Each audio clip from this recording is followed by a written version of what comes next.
Ron Long, good morning. Good morning. Thank you for having me. This is great. Also with us this morning, Clint Hagel. How are you? I'm well. Good morning to you, too. Always a fun time when the Fringe Festival comes around because you get to see all kinds of things. In the midst of doing your own shows, do you actually get a chance to get out and see anything yourselves? I've seen a few shows this year. Yeah, I've seen Loon and... Loon was awesome. Loon was really good. And Verna Says Surprise. Yeah, there's lots of great shows, yeah. Clint, though, on the other hand. Yeah, I've got a little boy. He's almost 2, and so he keeps me busy between shows. That's right. We were lucky to get you in here as it was, weren't we? It was, yeah. Organizing babysitters early here. Il Duo, how did the idea come about? We're working together at the Alberta College here in town, and there had been a donation of some old music to the department, and Ron and I were tasked to go through it and pick out the good stuff and the worthwhile things to keep. And there was a song in there called From a Distance. And Bette Midler, Bette Midler. And we thought, how funny would this be to do in German? And from there, the show was born. We'd also been, somebody played for us Il Divo. A lot of their shtick is to do the famous line in English and then sing the rest of the song. The title of the pop song, yeah. Yeah, but then the rest of the song is in Italian. So we thought it'd be fun to make fun of that and do it in German. Yeah. How rife when you watch those acts, because they almost are ready for parody and send-up, aren't they? They really are, yeah. Especially for us as classically trained musicians. Mm-hmm. You listen to how schmaltzy it is, and it's a little painful. Yeah, I guess the whole idea of this sort of idea of a pops aspect of classical music became popularized with the three tenors, right?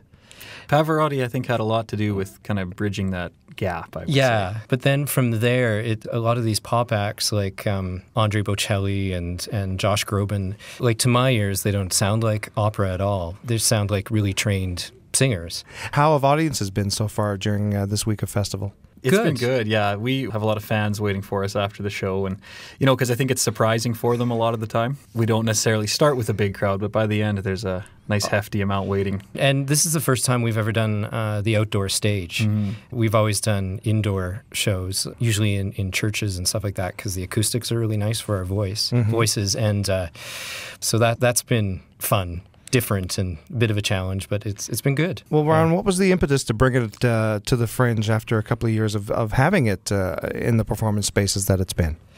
I guess one way was that, it's going to sound bad, but we didn't have to change a lot of the show when we went from indoor to outdoor because the outdoor crowd is a whole new audience for us. So it was basically taking a lot of material that we've done before, kind of cutting it down and making kind of a best of our act, really. And but we've already come up with a really good idea for next year. We're going to do a Christmas special. Yes. Clint, what do you think you've learned from this week of performances that you can take forward? It's pretty busy singing outside, twice a day. We've kind of had to deal with a different sort of crowd and different sort of atmosphere outside because we're kind of fighting for attention. Kind of learning to deal with a lot more background noise and still relating to the audience even though you can't really hear them directly. They're enjoying it. And I think just kind of developing as a performer to have faith in your character and in your material and keep going without that direct feedback, that you get from old ladies in the front row at church, which is, always so awesome. But now, are the church ladies, are they a tougher audience than the Fringe? Oh, they love us. Yeah, they love us. Well, sometimes they go, oh, we love your singing, but, the comedy, it's,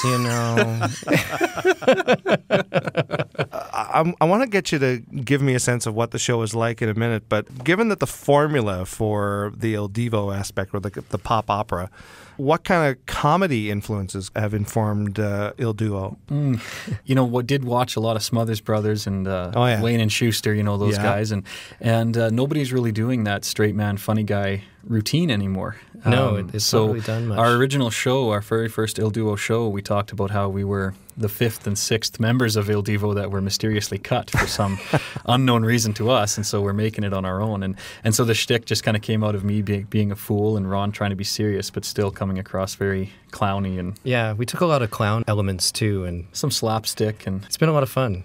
What's some of the stuff that has gone over well so far in terms of your songs or performances? We came up with a spoof version of Alleluia. Leonard Cohen's Hallelujah, and we've changed the words. It's not really a part of our usual straight man, funny guy shtick. Being that we're both voice teachers, we'd often get young girls asking to sing that song and have to somehow come up with a diplomatic way to negotiate out of it due to the mature nature of the song. Yeah, it's really a dirty song, S&M, and it's, like little girls, it's just not appropriate. And, Jack Layton's funeral, they sang it there, and it's like, really? Does anybody listen to these words? Yeah, I think people just focus in on that chorus, and that's it's it. Beautiful. Yeah, it's a beautiful it's a gorgeous song, yeah. So it's fun to make, to spoof. And have you got something for us this morning that you can whip up? Shall we do that? You want to do a little bit of Hallelujah? Yeah, let's do that. Okay, so it's alrighty. So I've heard there was a special song that everyone interprets wrong, 'cause you don't listen past the music, do ya? It goes like this: emotion builds, your voice is strained, your soul is filled, so now you think something sacred happened to ya. Hallelujah, hallelujah, hallelujah, hallelujah.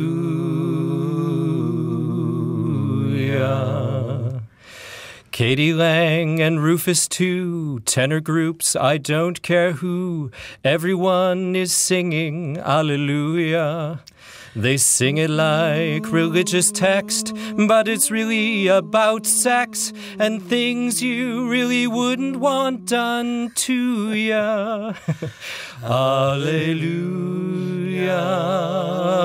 hallelujah, hallelujah, hallelujah.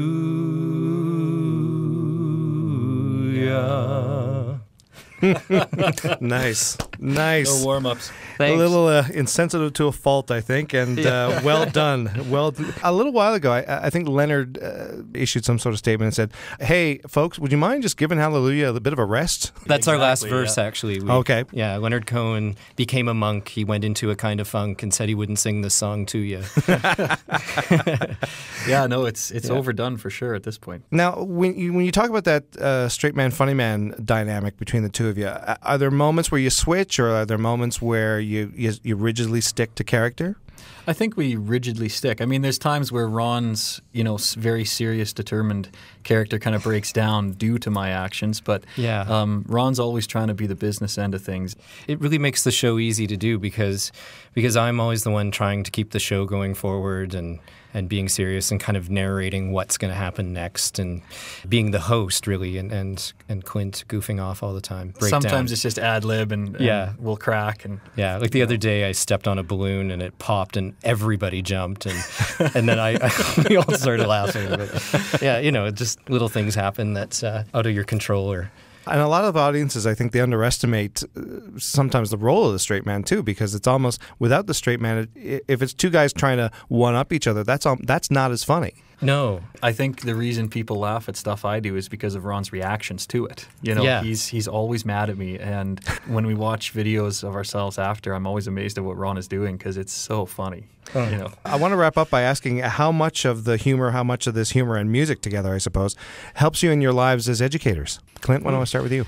I've always believed that music should be fun. If students are taking lessons and they're stressing out, and I mean that's just not a healthy way to experience music, I don't think, for learning and being able to see humor in things and using music for just not taking yourself too seriously. Yeah, just enjoyment and having fun. It's music and laugh go together so well. Well, it's almost like the true purpose of music. Sometimes in this world of competition and American Idol and all that kind of stuff, a lot of people come in with a really weird attitude towards music. Like they want to be the next star and they expect you're going to have the magic thing that's going to teach them how to sing in 5 seconds. And a lot of people don't realize the work. And in the end, you have to learn that through the work, that's what's enjoyable.